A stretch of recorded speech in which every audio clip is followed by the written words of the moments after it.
عمل پر تعریف، کسی اچھے کی تعریف کرنا۔ ترغیب کا ایک طریقہ، چھٹا طریقہ کیا ہے؟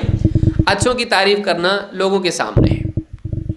انسان کی فطرت میں یہ ہے کہ اس کے اندر جیلسی ہے، اس کے اندر کمپٹیٹو اسپرٹ ہے، اس کے اندر سراہے جانے کا جذبہ ہے۔ وہ چاہتا ہے میری تعریف ہو، وہ چاہتا ہے میں دھیان میری طرف ہو، اس کی طرف نہیں۔ وہ چاہتا ہے کہ میں اس سے اچھا بنوں۔ سب کا نچوڑ کیا ہے؟ انسان چاہتا ہے وہ سینٹر آف اٹینشن بنے۔ انسان کی فطرت میں آپ ہٹا نہیں سکتے اس کو۔ مثال، ایک بچہ پہلی بار کچھ ڈرائنگ کرتا ہے، آپ اس کو کاغذ لا کے دیے، پین لا کے دیے، کلر لا کے دیے، الٹا سیدھا کیا کیا، دھاگے بنائے معلوم نہیں، کچھ بھی کیا اس نے، لا کے ابو کو اماں کو بتاتا، ابو دیکھو، کیوں، کیا ضرورت ہے، مطلب کیوں بتا رہا؟ اب بولے ہٹ جا بازو کو، ناراض ہو جاتا ہے، غمگین ہو جاتا ہے۔ کس کے پاس جاتا؟ کچن میں اماں کے پاس جاتا ہے، اماں دیکھو میں نے کیا بنایا۔ ماں کہتی ماشاء اللہ کتنا اچھا بنا ہے میرا بچہ، خوش ہو جاتا ہے، پھر آ کے واپس بزی ہو جاتا ہے۔ اس کے اندر وہ جذبہ ہے، مجھ کو کوئی سراہے، مجھ کو کوئی اپریشیٹ کرے، میری کارکردگی کو کوئی کہے بہت اچھا۔ انسان کے اندر ہے یہ، وہ چاہتا ہے کہ وہ لوگوں کی توجہ کا مرکز بنے۔ اللہ تعالیٰ نے قرآن کریم میں سورہ آل عمران میں کہا، من اہل الکتاب امۃ قائمۃ یتلون آیات اللہ آناء اللیل وہم یسجدون۔ اہل کتاب میں سے بعض لوگ ایسے بھی ہیں جو حق پر قائم رہتے ہیں، اللہ کی شریعت پر قائم رہتے ہیں۔ اہل کتاب میں سے وہ لوگ جو اسلام قبول کر کے اسلام میں آ چکے ہیں، جو خیر پر، حق پر، سچائی پر قائم ہیں، اور اللہ کی آیتیں رات دن پڑھتے ہیں، اور وہم یسجدون، اور وہ سجدہ کرتے ہیں، یعنی نماز پڑھتے ہیں، راتوں میں عبادت کرتے ہیں، اللہ کے آگے اپنے آپ کو جھکاتے ہیں۔ یؤمنون باللہ والیوم الآخر، وہ اللہ پر ایمان رکھتے ہیں، وہ آخرت کے دن پر ایمان رکھتے ہیں۔ وَيَأْمُرُونَ بِالْمَعْرُوفِ وَيَنْهَوْنَ عَنِ الْمُنْكَرِ، بھلائی کا حکم دیتے ہیں، برائی سے منع کرتے ہیں۔ وَيُسَارِعُونَ فِي الْخَيْرَاتِ، اور نیکیوں میں دوسروں سے آگے بڑھتے ہیں، دوسروں پر سبقت لے جاتے ہیں، اپرچونٹیز کو مس نہیں کرتے ہیں، اور دوسروں سے آگے بڑھ کر پہلے کرتے ہیں۔ وَأُولَٰئِكَ مِنَ الصَّالِحِينَ، اور یہی لوگ ہیں جو واقعی نیک ہیں، یہ نیک لوگوں میں سے۔ اب اللہ نے کیا کی؟ یہ تعریف کی اور کوالٹیز بتائی۔ اہل کتاب میں سے کچھ لوگ اسلام میں ایسے آئے ہیں، یہ بھی تو اہل کتاب ہیں، اس میں اشارہ ان لوگوں کی طرف ہے جو اہل کتاب ہیں۔ تم کیوں ایسے ہو؟ تم کیوں ایسے ہو کہ دیکھو یہ بھی تو اہل کتاب ہیں، ان کے پاس بھی توراۃ تھا، ان کے پاس بھی انجیل کا علم تھا، انہوں نے اللہ پر ایمان رکھا، آخرت پر ایمان رکھا، اور یہ لوگ ہیں جو اللہ کی آیات کو رات دن پڑھتے ہیں اور اپنے آپ کو اللہ کے آگے جھکاتے ہیں، گھمنڈ نہیں کرتے ہیں، بلکہ اپنے آپ کو اللہ کے آگے سجدے میں جھکاتے ہیں۔ وہ نبی والی نماز پڑھتے ہیں، مسلمان ہیں، وہ اہل کتاب سے اسلام میں آئے، تم کو کیا رکاوٹ ہے؟ ان کو اہل کتاب کے سامنے بعض اہل کتاب کی تعریف کی جا رہی جو اسلام میں داخل ہو چکے ہیں، کل وہ اہل کتاب تھے، آج وہ مسلمان ہیں۔ جیسے اللہ نے کہا وَلَا تَكُونُوا أَوَّلَ كَافِرٍ بِهِ، تم تو پہلے انکاری مت بنو، اہل کتاب سے کہا۔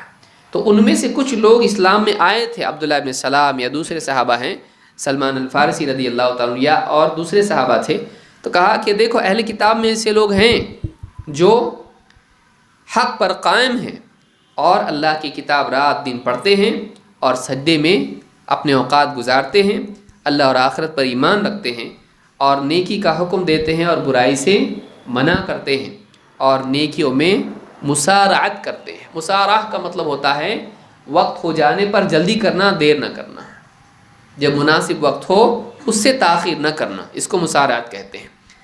عجلہ کہتے ہیں وقت سے پہلے جلدی کرنا، پھل پک جائے تو سڑنے سے پہلے توڑنا، یہ مسارعت ہے۔ اور پھل پکنے سے پہلے توڑنا یہ عجلہ ہے. اسی لیے حدیث میں کیا ہے؟ مسارعت کی ترغیب قرآن و سنت میں ہے. وسارعوا الی مغفرۃ، لیکن کہا والعجلۃ من الشیطان، جلد بازی شیطان کی طرف سے. آپ نے کہا کہ جلدی کرو بھی اللہ بولتا ہے اور جلدی مت کرو بھی بتا ہے، دونوں میں کیا فرق ہے؟ جلدی کرنا وہ اچھا ہے جو وقت ہو جانے پر جلدی کی جائے، وقت چلے جانے سے پہلے اس کو کر لیا جائے، یہ مسارعت ہے. اور عجلہ کیا ہے؟ وقت ہونے سے پہلے ہی جلدی مچائی جائے، تو یہ کیا ہے؟ نقصان پہنچانے والی چیز ہے.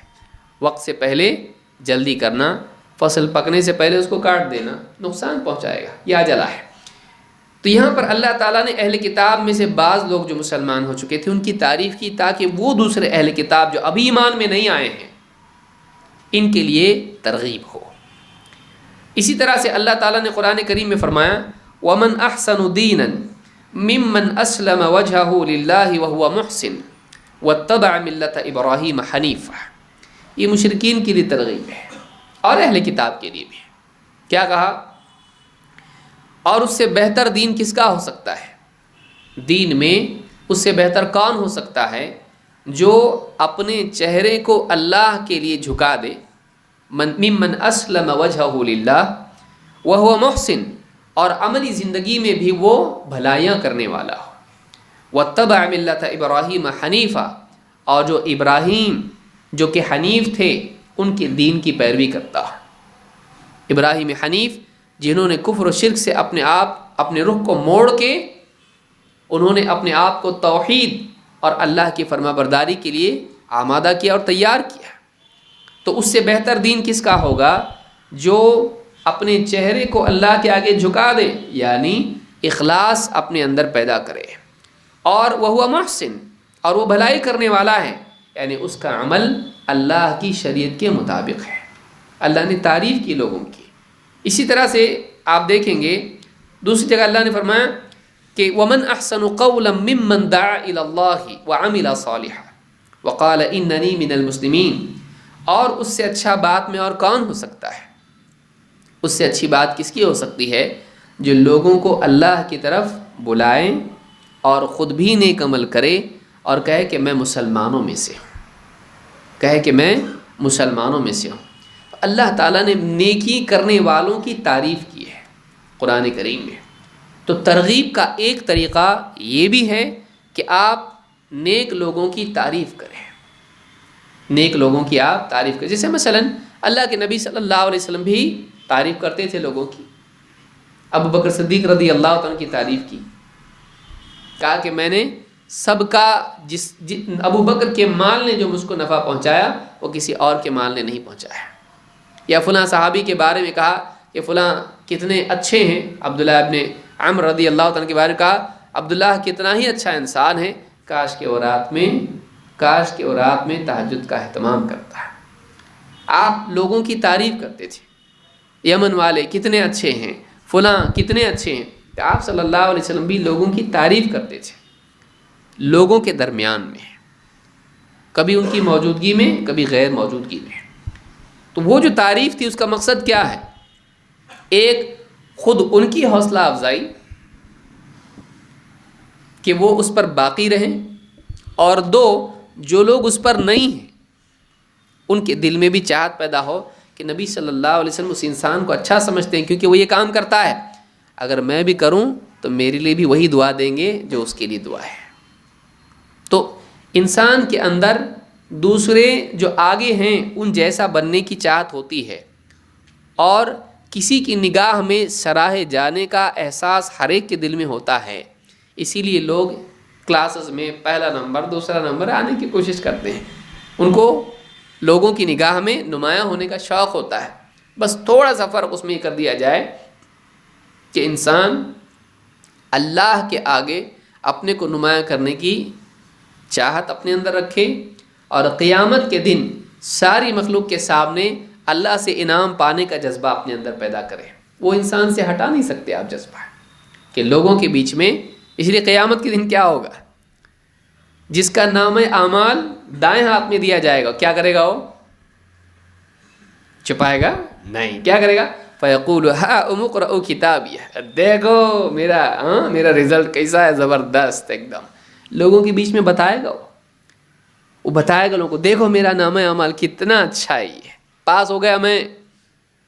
جو پاس ہو جاتا ہے وہ اپنا مارک شیٹ کیا کرتا، نہیں رستے میں جو بھی ملتا تھا پاس ہو گیا، کتنے اچھے مارکس ملے، مجھ کو معلوم تھا میں پاس ہونے والا، میں نے بہت محنت کیا تھا.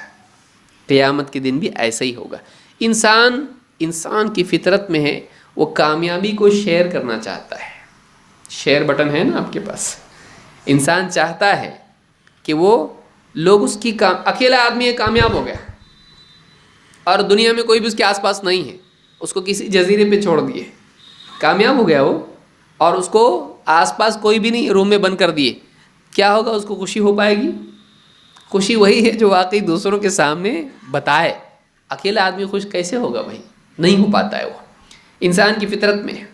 تو یہاں پر اللہ تعالیٰ نے نیک لوگوں کی تعریف اس لیے کی تاکہ دوسرے لوگوں میں ویسا بننے کا جذبہ پیدا ہو.